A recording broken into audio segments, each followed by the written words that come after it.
El día de hoy hablaremos de percepción, transducción, procesamiento subcortical, corteza cerebral y procesamiento cerebral, tipos de agnosias.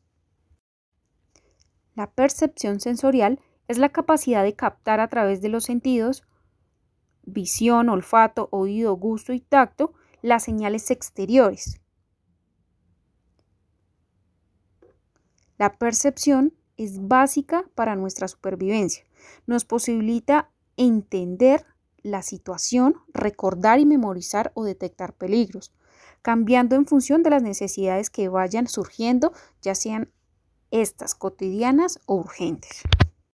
La percepción correspondería a esa primera fase del procesamiento sensorial que nos permite identificar las características físicas de los estímulos, mientras que el proceso asociativo es el que nos permite establecer comparación entre los estímulos sensoriales recibidos y nuestro archivo de memoria, facilitando la atribución de significado. La corteza o córtex cerebral es muy importante ya que sus áreas asociativas son la base de los procesos cognitivos superiores de la especie humana, siendo el objeto principal de estudio de la neuropsicología. Asimismo, la corteza cerebral forma la cubierta exterior del cerebro, proporcionándole su característico aspecto gris. Y está formada por una lámina de 3 a 6 milímetros de grosor, porque contiene los cuerpos de aproximadamente 60 millones de neuronas. Según su procedencia filogenética, se divide en alocórtex e isocórtex. El alocórtex se localiza en la cara interna de los lóbulos temporales y constituye el 10% de la cubierta gris del cerebro.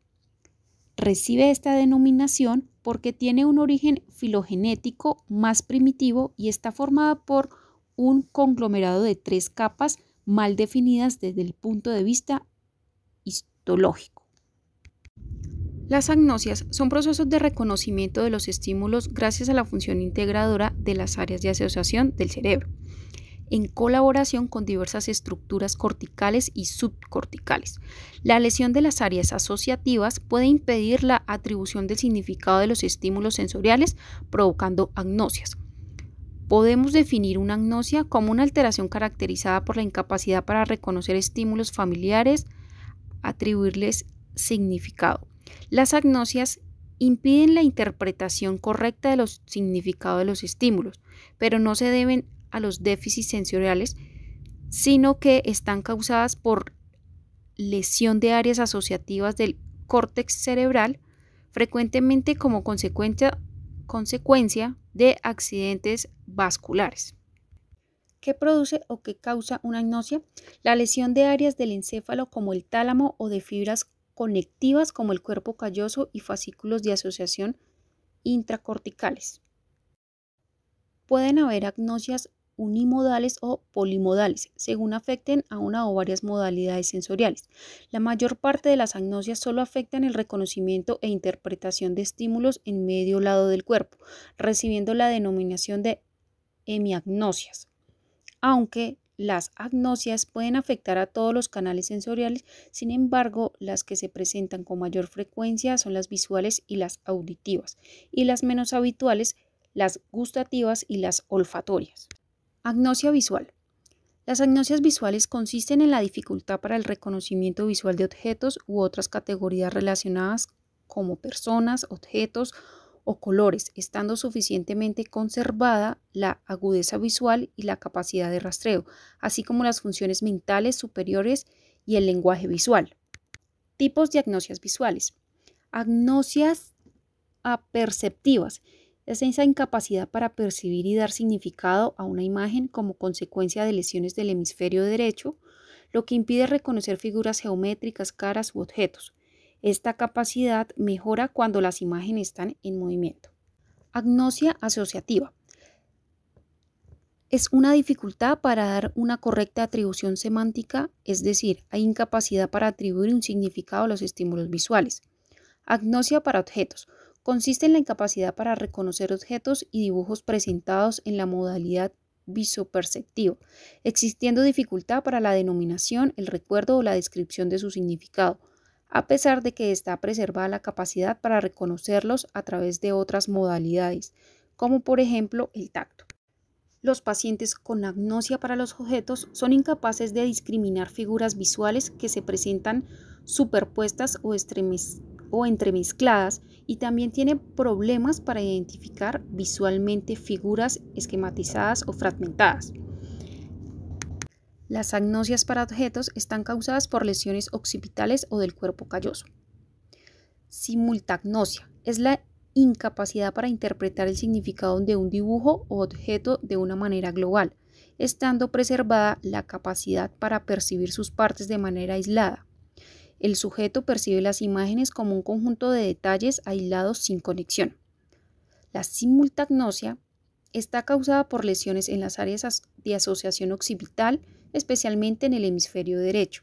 Aunque son de mayor gravedad los cuadros de simultagnosia causados por lesiones bihemisféricas, ya que impiden la integración y síntesis visoespacial y visoinstructiva. Prosopagnosia impide reconocer el rostro de familiares y seres queridos a pesar de que no existan dificultades visuales aparentes o con suficiente entidad para justificar la dificultad del reconocimiento facial. Agnosia cromática, incapacidad para identificar colores a pesar de estar preservados los receptores sensoriales y las áreas visuales primarias. Esta es originada por traumatismos craneoencefálicos o por accidentes vasculares cerebrales que afectan el polo occipital. Esta agnosia se divide en acromatopsia, agnosia para los colores o agnosia cromática, agnosia para la denominación de colores o anomia para los colores, alexia agnósica, incapacidad para el reconocimiento de palabras. Las lesiones del esplenio y el lóbulo occipital izquierdo causan este trastorno. Agnosia para el movimiento, imposibilidad o dificultad de reconocer un objeto cuando éste se encuentra en movimiento, causada por lesiones temporales mediables bilaterales en la convergencia entre el córtex occipital y el temporal. Ahora vamos a hablar de las agnosias auditivas.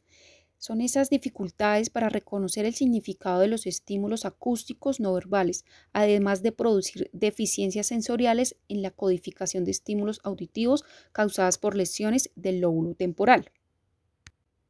Encontramos la amusia.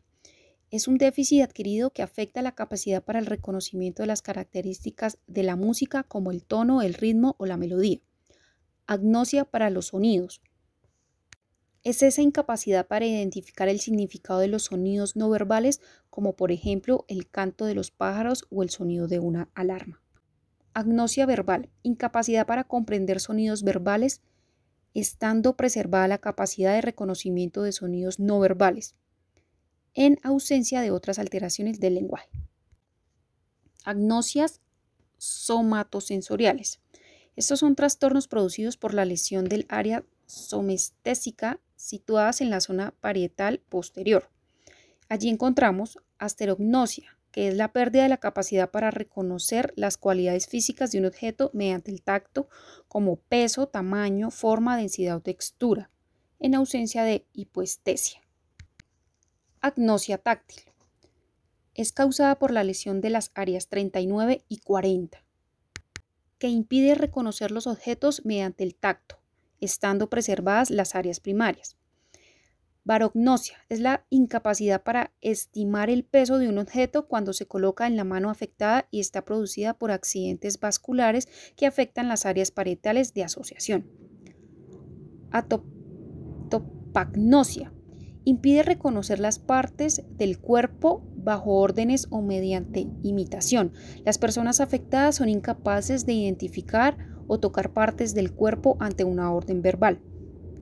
Agnosia espacial es esa incapacidad para reconocer lugares familiares o dificultad para orientarse en el espacio. Se puede reconocer lugares habituales, casa, calle, barrio, pero se pierde la capacidad para que dichos elementos sirvan como elementos de referencia o orientación topográfica. Agnosias olfatorias. La anosmia es la pérdida temporal o prolongada de la capacidad para identificar olores.